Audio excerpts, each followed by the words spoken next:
What is happening, fishers? Dean here from Untraceable Fishing here once again tonight with Don from Bullmoria Fishing Tackle, and welcome to Tackle Tuesday. So tonight, guys, I see we have the Assassin EVO range on the table for us in front of us. I think Don's going to run us through this phenomenal range of rods. Yeah, you guys have been asking for it, and we've got around to one of my fall in love rods. Oh yes. Love at first sight, love at first feel. This is definitely on the list. Assassin's second from top of the range rod. Yeah. But it's a bit different to everything else in the market. Yes, a total different feel, eh? And I think that's what makes the EVO quite exciting. Quite special in its place. Okay. Should we get into the technicals first and then the impressions? Yeah, let's get all the mumbo jumbo out the way. Okay, as you see here, we've got a range starting from number 4, 5, a couple of 5s, the 6 and the 7. And tell us what that means. Okay, so your number 4, so your number 4 pretty much, that's the optimal weight the rod is rated to throw, guys. Sinker weight is to throw. So number 4, you'd be throwing anything from a 3 ounce up to a 5 ounce, but the rod optimized at the number 4. And then very much so. Performance best on that sinker, yes, but can go an ounce either side. Correct. And then your number 7 obviously would be ranging between a 5 and an 8 ounce. Six and an 8 ounce. 6 and an 8 ounce. My apologies. My 6 and an 8 ounce. It's been a long day, huh? It has been a long day, guys, but optimized to throw a 7 ounce. Okay, the popular ones are generally the 5s. The 5s. Most of the guys all around of the lot. If you're going to choose one high-end rod, the number 5 is rated traditionally 4 to 6 ounce. Correct. Suitable for large edibles and non-eds as well. Most known non-eds. So 5 is a good number. You'll note here as well, number 4 is a 14'6". Number 5 is available in a 14 foot and a 15 foot. And then the bigger boys, the 6 and 7, are both 15 foot. The longer rods. So these are long casting rods. The big hoo-ha about this is what they call Infinity Taper, though. Correct. I know you own the previous EVO. You love that rod. I still got it. Still love it. Some guys still look for the rod. Yep. But this is what's called the Infinity Taper, and the carbon technology in this thing kind of a bit inherent on the Infinity drop shot bass type rod. Yeah. It's got a very different blank feel and action to anything else that's out there, yeah. The Horizons, like the Beastmaster 2s, almost any other brand for that matter. Correct. What's different? I don't know, Chim. You're going to have to educate me on that. What's different about that? Don't know the answer to this one. This one I don't know. Okay, so technical terms, the typical rock and surf rod nowadays is what they call a parabolic action. So kind of almost carp-like to various degrees of stiffness. So when you cast a decent bait, you're getting a bend almost all the way down the blank. An even curve. From parabolic. It allows you to launch a bait very well. We had a recent casting day, and it was quite interesting watching the guys cast, particularly the juniors. Yeah. Cast very different to us old timers. They're quite excited. And they're very excitable in their cast. But the swing action around and fairly low is quite massive. Yeah. And that parabolic curve makes the loading quite easy in that there. And that's where most of the youngsters learn how to cast. Correct, yeah. It's not for everyone, though. I find accuracy there is can be a little bit off. Loading, they sometimes get the timing off a bit. Your timing's got to be really sharp on that to get that cast right. And direction definitely suffers. It also exerts a lot of effort. Yeah. When you're going for a full swing like that. It's a full body motion. You're casting from your ankles to your shoulders. You were complaining of your sciatic nerves tonight. Correct. Casting a bigger rod like that all day long is hard work. It hurts you. It does hurt you. It can hurt you. Also, like the juniors and the ladies, or maybe someone who's a bit older, you can struggle with that kind of putting that much energy into a rod. Much exertion through a cast. It's not a short punch. It's a massive full body load up swing. Yeah. And it's cool. It works. A lot of guys love fishing like that. I know the league competitive guys love that.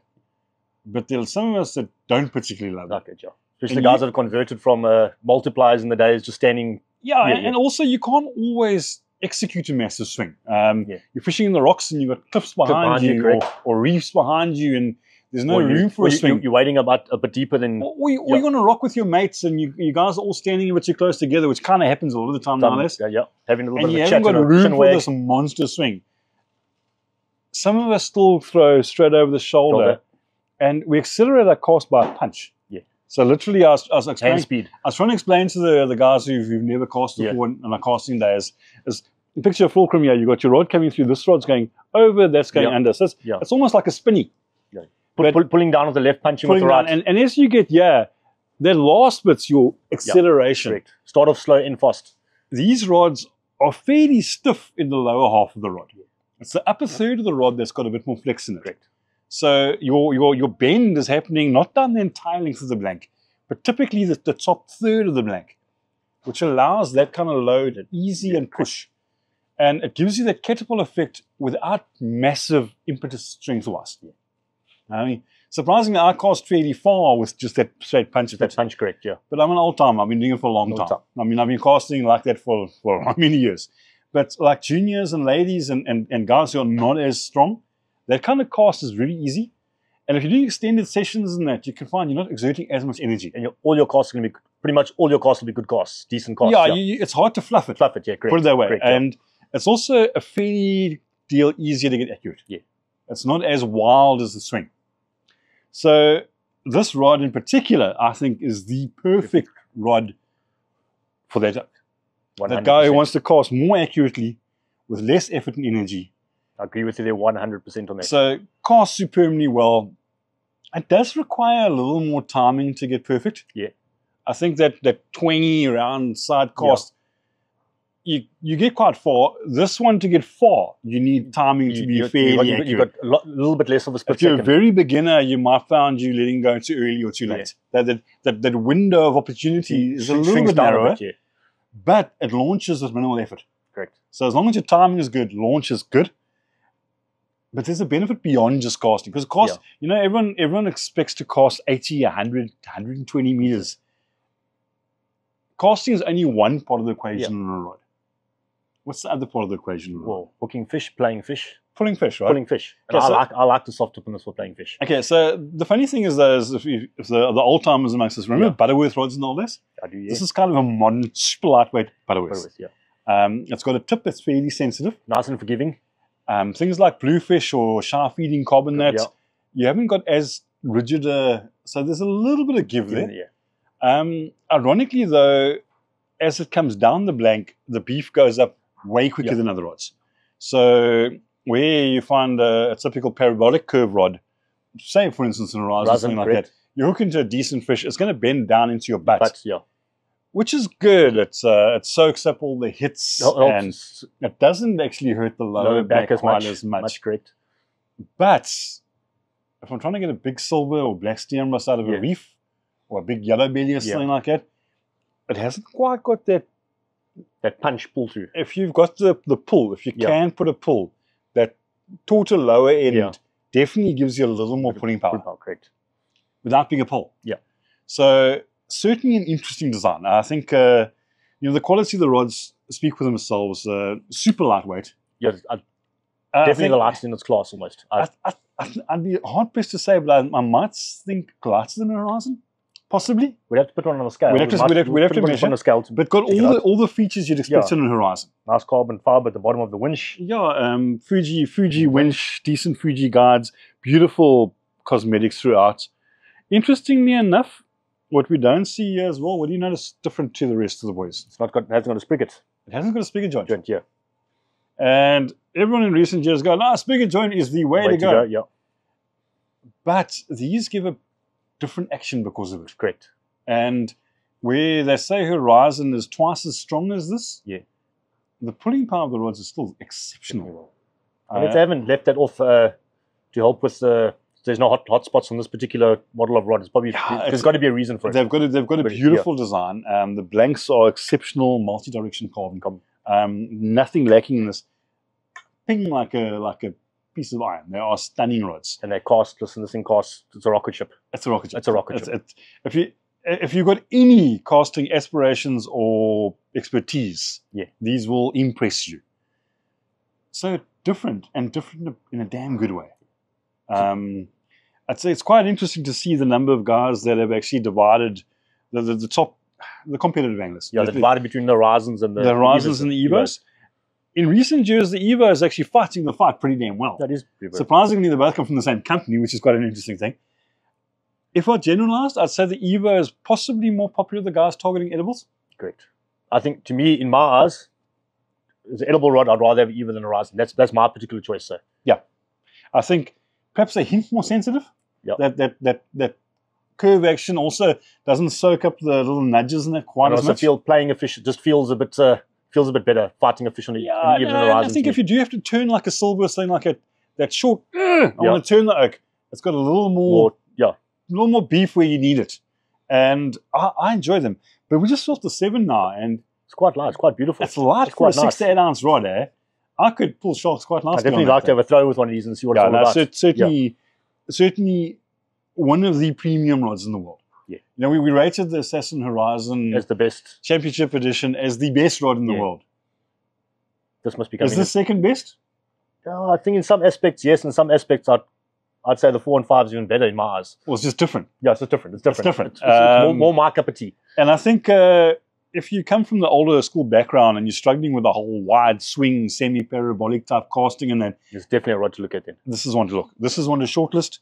If you can spoil yourself with this, this is a rod you'll probably fish with the rest of your life. Yeah. Look after it, it'll last you. It'll last you. And the excuses of upgrading or you're not catching fish because your rod disappear out the window. These things are machines. We comfortably export them worldwide. There's a massive demand for these products. They are the entire range Memorial always carries in stock. Correct. And we've got plenty of stock of them. And decals are nice and subdued. Yes, nice not very flashy. It's a nice black blank. Nice and black. Little things like you mentioned. What are you talking about, the colorations earlier? Oh, the little binding. So your little detail binding, like the number and that's all in a gold finished, and the 15 foot comes in a blue finish, and then the nice and subtle. Yeah. This is not a blingy purple, orange, yellow, gold type rod. This is a traditional, bit more subdued. This is a traditional angler's modern weapon of choice. Correct. I think it's definitely a weapon of choice. Is my shortlist. And long may we see rods with this kind of taper. Yeah. Ironically, I'd love to try a multiplier reel on one of these. I think they'll cost a multiplier phenomenally That'd be well. quite interesting, eh? I think I'd like to give it a go. And again, like everyone, not everyone, but some guys are asking, gee, Assassin, come on a casting version? Just 1 or 2 would be really nice. But besides that, hey, 10 out of 10, eh? No, I give it definitely 10. 10.5 out of 10, maybe. 10.5 out of 10. This is on the dream list of rods. No, 100%. I've got a Beachmaster 2, which is the one model below this. And if I was going for a heavier rod, like a 6 or a 7, you're definitely something to look probably at. going to EVO, huh? I think that's definitely. I'm also, my mind's been pondering a bit about getting a bit of a heavier rod in December, but some more thoughts to put through that now. But I think that taper, it suits my type of fishing. Yeah, no, and I think it suits a lot of us in style. We don't have to compromise our style of casting in that to match the equipment. The other equipment's matching us. And very much EVO, 10 out of 10, guys. Well done, Assassin. Anyway, guys, thanks for joining us. Don't forget, if you are interested in a Assassin EVO or any other Assassin products or any other fishing rods, have a look. Check out Bulmoria. Check out their website and their online shop. Give them a like on Facebook. And then follow Untraceable Fishing on YouTube. What did we forget about? And the last little point here. We forgot about something. Not a cheap rod. Yeah. No, it's definitely high end. Correct. I think you're looking about $7 grand-ish, somewhere around there. Somewhere about there. You can get one for $200 if you catch a decent cob in our Cob Turbo competition. That's right. $200 entry fee, and we have an EVO up for grabs in the model of your choice. So if I want a 5, I can take a 5. Doesn't get better than that. Does not get better than that, guys. So check out the link. Watch us on Facebook. We'll hook our website. Cob Turbo. Starts tomorrow, guys. Starts tonight at midnight, actually. Starts tonight at midnight, and it is here. And the EVO would be my weapon of choice. Get those entries in. We actually started last night because I only see this video tomorrow night. So anyway, get those entries in. You have until the 10th of October to enter, guys. Nationwide competition. There's a deep sea section, a rock and surf section, and an estuary section for some of the biggest and best cob caught in South Africa. So stand a chance of winning one of those. Over 100,000 rands of Over 100,000 rands of prizes. And one of these can be yours. For grab. Anyway, guys, thanks for joining us this evening. So from Dean from Untraceable Fishing and Don from Bulmoria Fishing Tackle, this was Tackle Tuesday. Cheers.